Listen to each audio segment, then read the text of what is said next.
Well, it's a tough start to the season for you there, and were you hamstrung a bit by the injury that happened early on? Yeah, we've been hampered with players. It's unfortunately picked up a couple of knocks in the recent weeks here. Stuart Caswell and Grant Gallagher both needed scans. Did tell me what's wrong with their knee.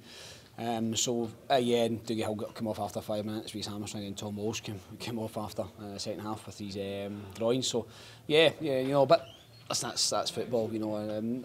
I think that I wasn't watching the game. No, I think the second half, the goal we get chopped off is definitely a turning point because their goalkeeper runs into our player, you know, so you get a free kick for that. And if you go 2-1 up, it's a different game. But fair play to the boy. For the second goal, what a goal that was! A winner strike. Now he's probably good enough to win any game.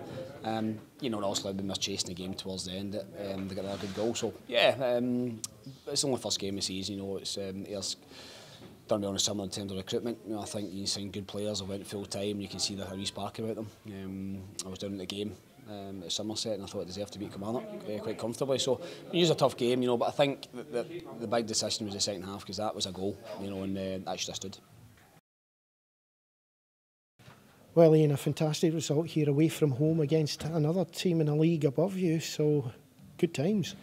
Yeah, I mean, we've started well, and it was a good result, and I thought it was thoroughly deserved. I thought we played most of the football that was on show, and a lot of good individual performances, good goals. Just a minute from half time, Robbie's missed a great chance to put us 2-0 up. The game had been over, and then they score 30 seconds later. That was a bit of a gutter, but we got them lifted in the second half. I thought, with a 5-10 minute period, I thought we were comfortable. You talked about good goals, Declan McDade's and Robbie Crawford's, something worth the admission price. Yeah, Declan's was tremendous. I thought it was going over the bar. It must have dipped really late, but he hit it with such power, and we were telling him to strike the ball to go because there was a bit of a wind out there, and Robbie could have had 4 tonight, but when he plays like that, he's outstanding. He really is. Yes, he became our United Media honest man for today. Just everything, tackling, going back, running forward, everything. And you were saying to us just a few seconds ago, you're not particularly happy about when he pushes out left. He prefers going on that side of the pitch, but he sees himself more as a centre player, and so do I. But I do think that he's got so much ability that he's such a threat out there in terms of cutting in. And he doesn't just cut in his right foot. He can then straighten back up and go the other way. He's just really talented, and he's got legs that last forever. So I'm really pleased with him.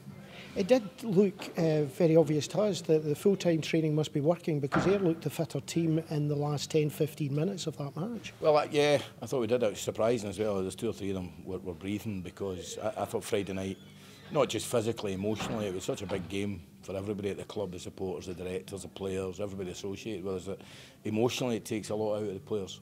But I was really pleased with how they lasted. I thought Jamie and Moffat were looking a bit tired at the end. Jamie's carrying a wee knock, but listen, 6 points from 2 games is tremendous. But we've still got work to do because you don't want to beat the teams from the higher leagues and then get beat by the teams below you. And again tonight, the fans. What can you say about them? They were great. They were absolutely great, and they were very loud. And I think the players showed their appreciation at the end. So there's a togetherness building that was absent last year. And let's hope it keeps going because togetherness builds on a pitch. It's not in a dressing room. It's what happens on a pitch, gigs. So yeah, I mean everything's going well, but you know what? I know how quickly things can turn in football. I've been doing it a long time. So next Tuesday is a huge game for us at Somerset, and hope we can have a great atmosphere there and get the 3 points.